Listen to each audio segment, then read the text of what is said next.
The great crystal chamber of the Galactic Council sparkled with soft blue light as hundreds of different alien species gathered for their weekly meeting. Ambassador Kim Soo-jin sat quietly in her assigned seat, wearing the simple gray robes that all human diplomats had chosen as their uniform. Her hands were folded neatly in her lap, and she listened with polite attention as the other species discussed trade routes and cultural festivals. Around her, the crystalline Zerathi made gentle chiming sounds when they spoke, their bodies catching. The light like living jewels, the gaseous Velter floated in their containment suits, their forms shifting between purple and gold as they communicated through color changes. The insectoid Hiveka clicked their mandibles in harmonious patterns, creating music that many species found soothing. This was how the galaxy had looked for 200 years now. Peaceful, civilized, safe. Kim smiled softly as council leader. Zethera, a tall being with 4 arms and skin like polished silver, called for the daily reports. She had been coming to these meetings for 30 years, and they always followed the same pattern. The morning would be spent discussing agricultural improvements. The afternoon would cover art exchanges and philosophical debates. Sometimes there would be minor disputes about mining rights or shipping delays, but nothing that couldn't be solved with gentle conversation and compromise. The humans have provided us with another excellent crop yield report, Zethera announced, his voice carrying the musical quality that made his species such skilled diplomats. Their terraforming techniques have increased food production by 12% across the outer colonies. The chamber filled with sounds of approval. The Zerathi chimed like wind bells, while the Velter pulsed with warm yellow light. Kim nodded humbly and made a note in her datapad about scheduling more agricultural seminars for interested species. This was what the galaxy knew about humans. They were farmers and artists.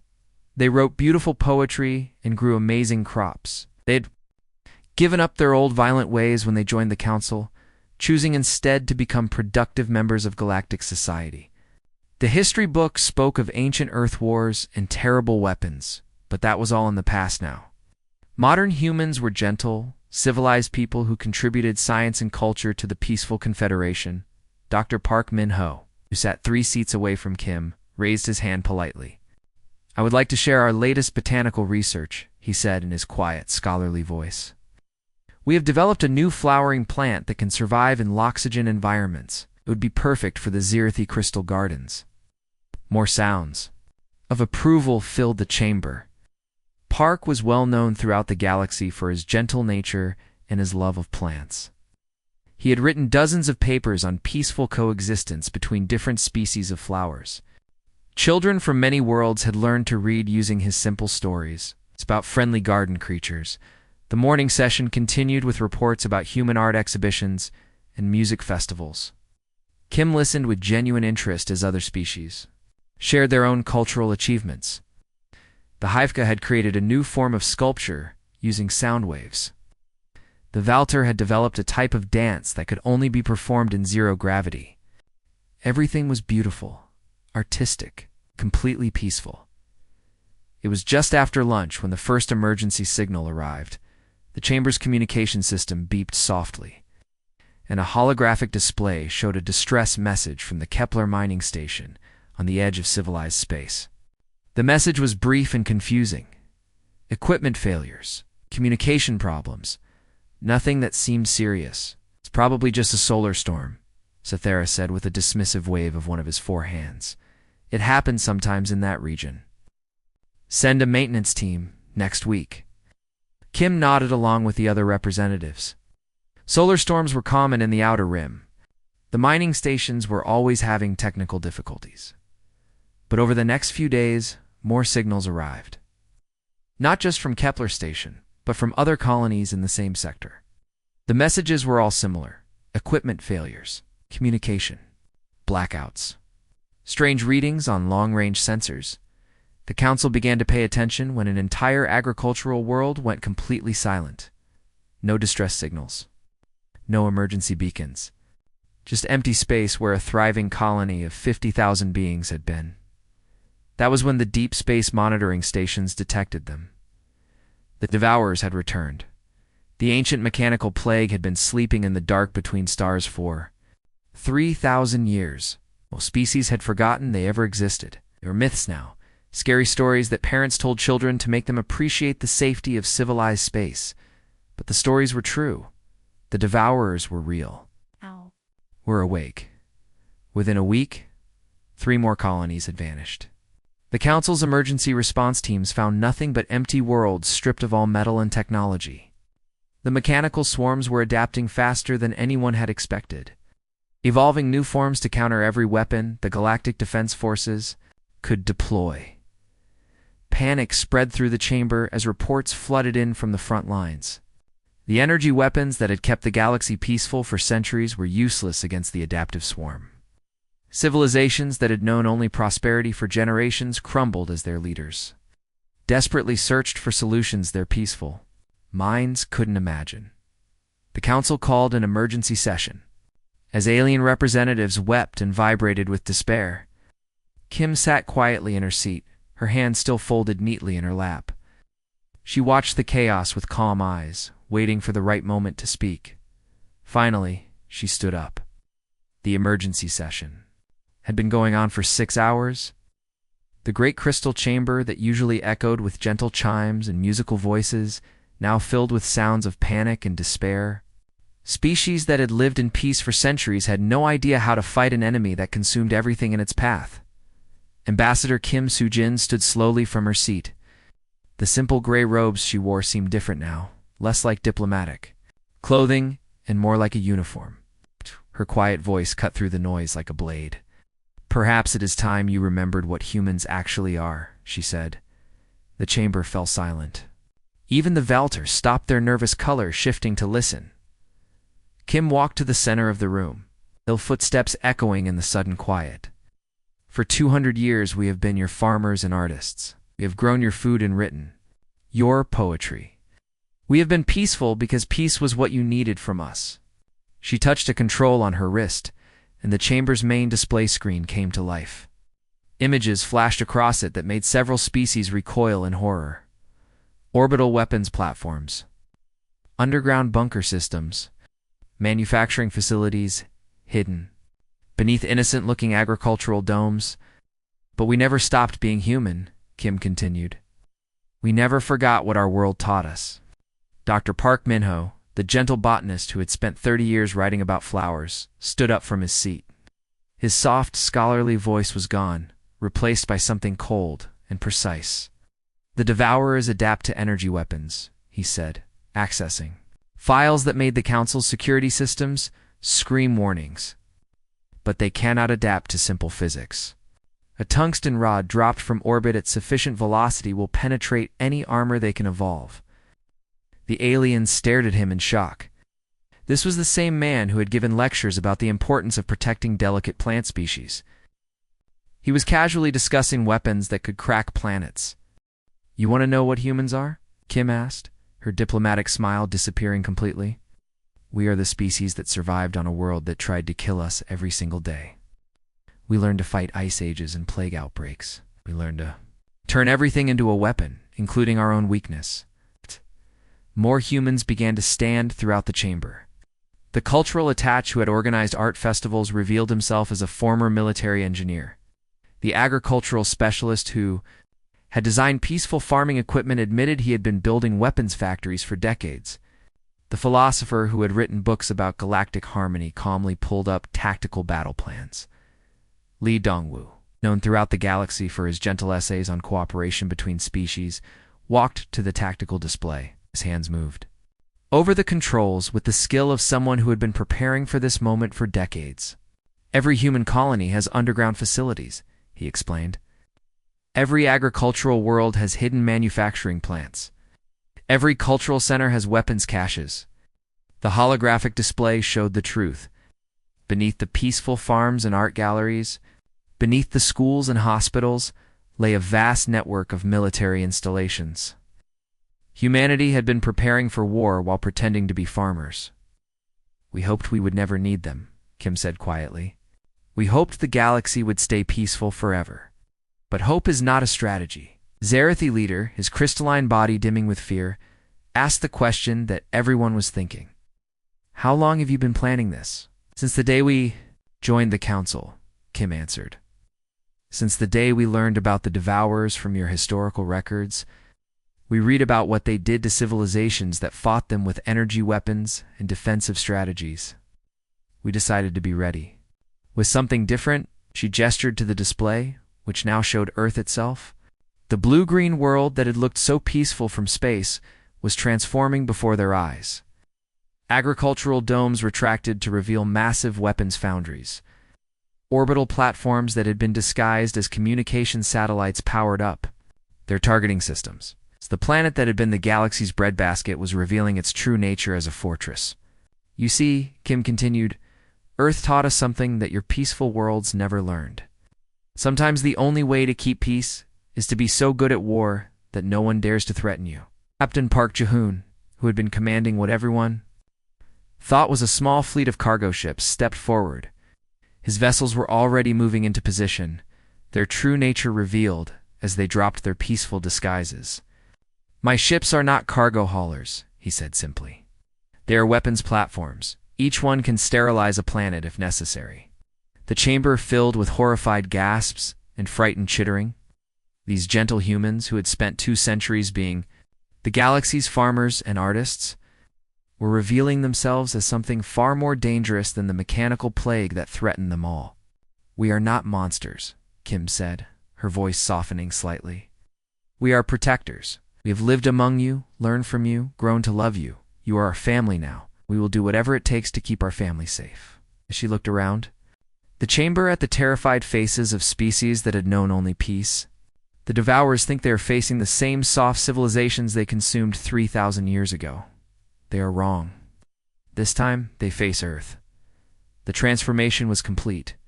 The galaxy's gentle farmers had revealed themselves as sleeping predators, and now they were fully awake.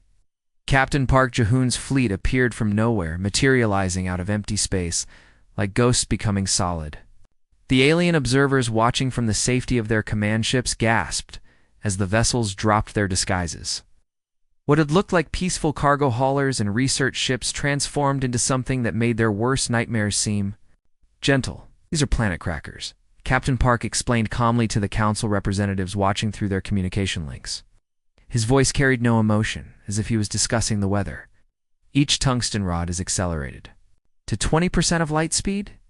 The impact creates explosions equivalent to nuclear weapons, but without the radiation. The first test came at the ruins of Kepler Station. The mechanical swarm that had consumed the mining facility was busy breaking down the remaining metal structures when the human fleet arrived. The Devourers had grown since their last feeding, their individual units. Now the size of small buildings and covered in adaptive armor that had already proven immune to every energy weapon the galaxy possessed. Captain Park gave a simple hand. Signaled, the tungsten rods fell from orbit like spears thrown by angry gods. They struck the surface at incredible speed, creating explosions that could be seen from space. The mechanical units that had seemed unstoppable simply vanished, torn apart by forces they could not adapt to or defend against. Physics is the same everywhere in the universe, Park said quietly. No matter how much they evolve, they cannot change the laws of motion. The humans were just getting started. Engineer Cho Hae-won had spent 3 days without sleep, working in a laboratory that had been disguised as a cultural center. Her gentle reputation as a promoter of interspecies cooperation was forgotten as she hunched over captured Devourer technology. Her eyes red with exhaustion but burning with focused intensity. They adapt to our weapons by analyzing and copying them. She explained to her team of assistants, all of whom had also dropped their peaceful disguises. So we feed them something they cannot copy. We give them corrupted data. Her solution was elegant and terrifying. Instead of trying to destroy the Devourers directly, she modified their own communication systems. The mechanical plague relied on shared information to evolve and adapt. When one unit learned to defend against a weapon, it shared that knowledge with all the others. Cho's virus gave them false information. The next Devourer swarm that encountered human forces found itself trying to defend against weapons that did not exist, while leaving itself completely vulnerable to the weapons that were actually being used. The mechanical units began adapting in wrong directions, growing armor against heat weapons when they were being attacked with cold, Okay. developing shields against energy when they were being hit with solid projectiles. They are trying to evolve, Cho reported with satisfaction. But we are controlling their evolution now. They think they are getting stronger, but we are actually making them weaker. The Psychological Warfare Division, led by Lieutenant Commander Yoon Sora, took a different approach. Where other species had tried to hide from the Devourers or fight them quietly, the humans made sure their battles were seen and heard throughout the galaxy. Fear is a weapon too, Yoon explained as her team broadcast recordings of Devourer units. Being systematically torn apart, machines do not feel fear, but they learn. We want them to learn that attacking human-protected worlds means certain destruction. The broadcasts were carefully designed to be as disturbing as possible. They showed human weapons that turned the mechanical plague's own adaptations against them. They displayed the remains of Devourer units that had been not just destroyed, but completely dismantled and studied. The message was clear. Humanity was not just fighting the ancient plague, they were learning from it and turning its own nature into a weapon.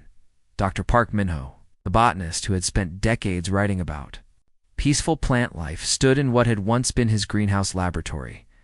Now, it was a biological warfare facility. The gentle plants he had cultivated were revealed to be something far more dangerous than decorative flowers. Metal-eating bacteria, he explained to the horrified council observers. They consume iron and steel, turning solid structures into rust powder. The Devourers depend on metal for their bodies. These bacteria will dissolve them from the inside out. The biological agent was deployed at the next Devourer stronghold. The mechanical swarm that had consumed 3 star systems in as many weeks found itself literally falling apart as the bacteria ate through their structures. Units that had seemed indestructible crumbled into dust, their adaptive armor useless against an enemy that attacked at the molecular level. It's the beautiful thing about biology, Park continued with the same gentle tone he had once used to describe flower gardens, is that it evolves too. But it evolves to survive and spread. These bacteria will hunt every piece of Devourer technology in the galaxy. The galaxy watched in shocked silence as humanity unleashed weapon after weapon that should not have existed. Kinetic bombardment systems that could crack moons, biological agents that consumed metal, computer viruses that turned the enemy's own intelligence against them. Each attack was more creative and more devastating than the last. The mechanical plague that had terrorized advanced civilizations for millennia found itself facing an enemy that fought with creativity and the absolute determination of a species that had learned warfare by surviving on a world that tried to kill them. Every single day, for the first time in 3,000 years, the Devourers were losing. Colonel Kim Tae-hein stood on the bridge of his stealth destroyer, watching the tactical display with the cold eyes of a predator. The red dots representing Devourer forces were scattered across 3 star systems, but he could see the pattern. Where other species saw chaos and random destruction, he saw something else entirely. They are not just attacking, he said quietly to his tactical officer. They are retreating, following escape routes back to their main nest. The human fleet had been tracking the mechanical plague for 2 weeks now, following the trail of consumed worlds like hunters, following blood drops through a forest. Every destroyed colony, every stripped mining station, every silent communication relay told part of the story. The Devourers were not the mindless swarm that other species believed them to be. They had a plan, a purpose, and most importantly, a home base. "Sir," reported Lieutenant Jang Min-seok from the sensor station, "we are detecting massive energy signatures from the Vega system, multiple Devourer signatures, but much larger than anything we have encountered before."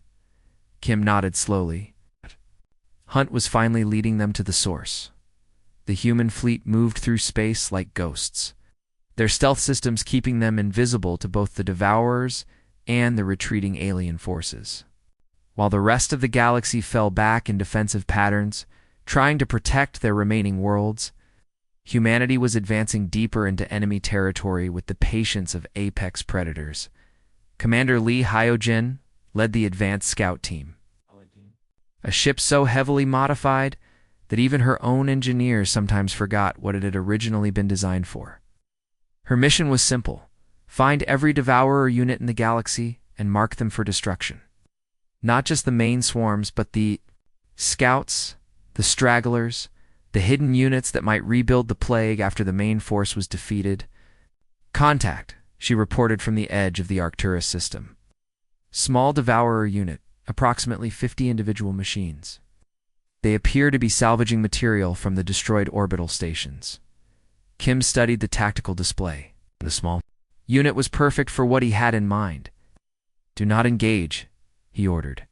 Tag them and let them go. We want them to lead us home.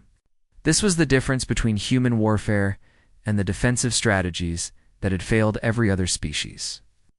The aliens fought to protect what they had. Humans fought to eliminate the threat entirely. They were not interested in winning battles. They wanted to end the war. Engineer Cho Hae-won had been working around the clock, modifying captured Devourer technology for a very specific purpose. Her laboratory ship followed the main fleet, protected by layers of defensive systems that would have impressed the galaxy's most paranoid military leaders. The tracking virus is ready, she reported to Colonel Kim. Once we inject it into their communication network, every Devourer unit in the galaxy will be broadcasting its location to us. It will not be able to hide. The virus was a masterpiece of malicious engineering. Instead of trying to destroy the Devourer's communication system, it would make that system work for humanity. Every signal sent between mechanical units would also be sent to human receivers. Every location, report, every status update, every tactical communication would be intercepted and analyzed. They think they are talking to each other, Cho explained with the satisfaction of a predator setting the perfect trap, but they will actually be talking to us. The psychological warfare continued as well. Lieutenant Commander Yoon Sora's broadcasts had evolved from simple intimidation to something far more sophisticated. She was not just trying to frighten the Devourers, she was trying to make them make mistakes. We are broadcasting false information about human fleet movements, she explained to her team. The Devourers will intercept these signals and believe they know where our forces are located. When they move to attack empty space, they will reveal their own positions. Her deception was working perfectly. Devourer units across the galaxy were diverting to attack phantom human fleets, leaving their actual strongholds undefended, and exposing themselves to real human forces lying in wait. The hunt reached its climax when the human fleet finally traced the main Devourer signal to its source. Deep in the Vega system, hidden in the shadow of a gas giant, was a structure that defied description. It was part space station, part factory, part living organism. It pulsed with energy and spawned new Devourer units like a mechanical queen bee. That is their mothership, Kim said quietly. Destroy that, and the plague dies with it. But the humans had learned something important during their hunt. The Devourers were not just random destroyers, they were builders too. The mothership was not just a factory for making more units. It was a repository of knowledge containing information about every species they had ever consumed, every technology they had ever adapted, every world they had ever conquered. We are not just going to destroy it, Kim announced to his fleet. We are going to capture it. We are going to learn everything they know, and then we are going to use that knowledge to make sure this never happens again. The final battle was about to begin, but it would not be the desperate last stand that other species had fought. It would be the methodical completion of a hunt that had been planned for 2 centuries. The galaxy was about to learn. What happened when humans decided something needed to die? The final battle did not happen the way anyone expected. General Han Sujin stood in the command center of the human flagship, watching the massive Devourer mothership through the main view screen. The mechanical structure was the size of a small moon, pulsing with dark energy and spawning new units every few minutes. Around it, thousands of Devourer forces formed protective rings, ready to defend their source.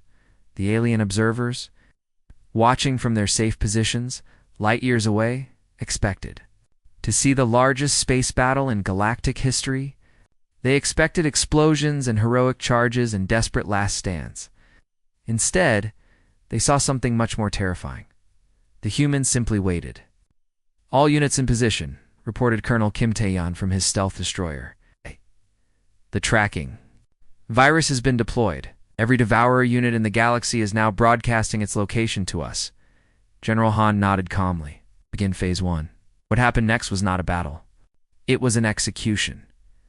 The humans had spent weeks mapping every Devourer position, every communication relay, every escape route. They had analyzed the mechanical plague's behavior patterns, learned its weaknesses, and prepared counters for every possible response. Now they activated their plan with the cold efficiency of surgeons removing a cancer.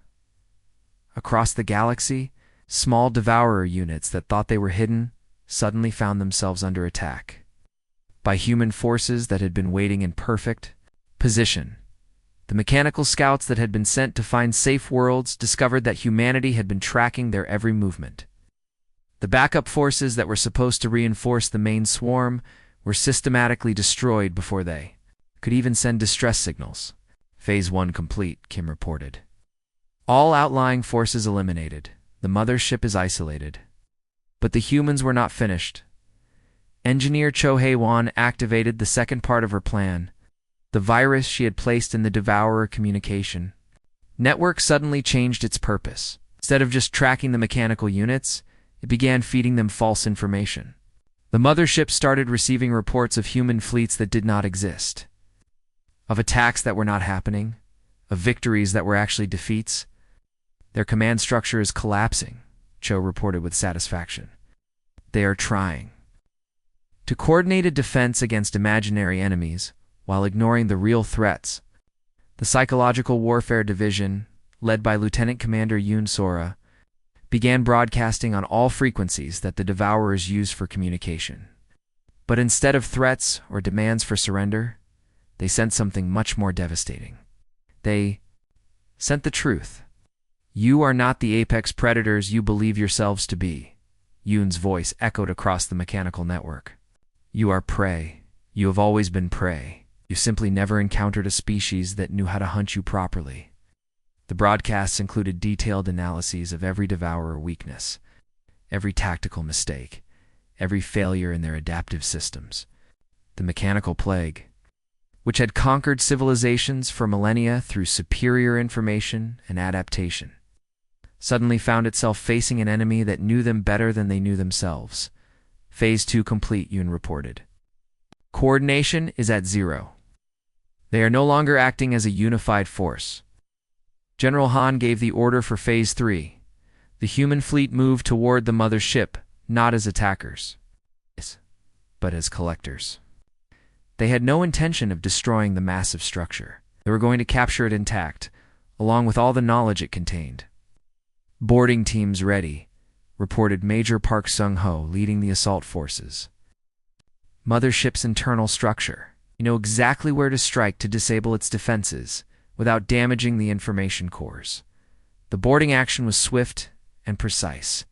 The humans did not fight their way through the mothership like traditional soldiers. They moved like surgeons, cutting out specific systems while leaving the rest intact. Within hours, the mechanical plague center of command was under human control. "Intelligence download beginning," Cho reported from inside the captured structure. "We are accessing 3,000 years of accumulated knowledge. Information about every species the Devourers have encountered, every technology they have adapted, every world they have consumed." The galaxy watched in stunned silence as humanity completed the most thorough military victory in recorded history. The Devourers had not just been defeated. They had been systematically dismantled, studied, and absorbed into human knowledge. All Devourer forces eliminated. General Han announced to the Galactic Council, threat terminated, no possibility of resurgence. The aftermath was swift and decisive. Humanity did not celebrate their victory or demand rewards for saving the galaxy. Instead, they quietly returned to their previous roles, putting their diplomatic masks back on and resuming their positions as farmers and artists. But the illusion was forever broken. Ambassador Kim Soo-jin returned to the council chamber. wearing the same simple gray robes and speaking in the same polite diplomatic tones. But now the alien representatives saw the predator behind her smile. They understood that humanity's greatest mercy was choosing to pretend to be prey. The new peace was built on absolute certainty. Every species in the galaxy now knew that Earth's protection came with a price. As long as they remained peaceful and cooperative, humanity would continue to be their gentle farmers and artists. But if anyone threatened the galactic family, they would face the same fate as the Devourers. The galaxy had learned its lesson. Some nightmares were better left sleeping, and the most dangerous predators were those who chose to hunt only when necessary. When new species applied to join the Galactic Council, they received the standard welcome package, along with one additional document, a detailed record of what happened to those who threatened Earth's allies. The universe was at peace. Protected by sleeping giants who preferred to grow flowers,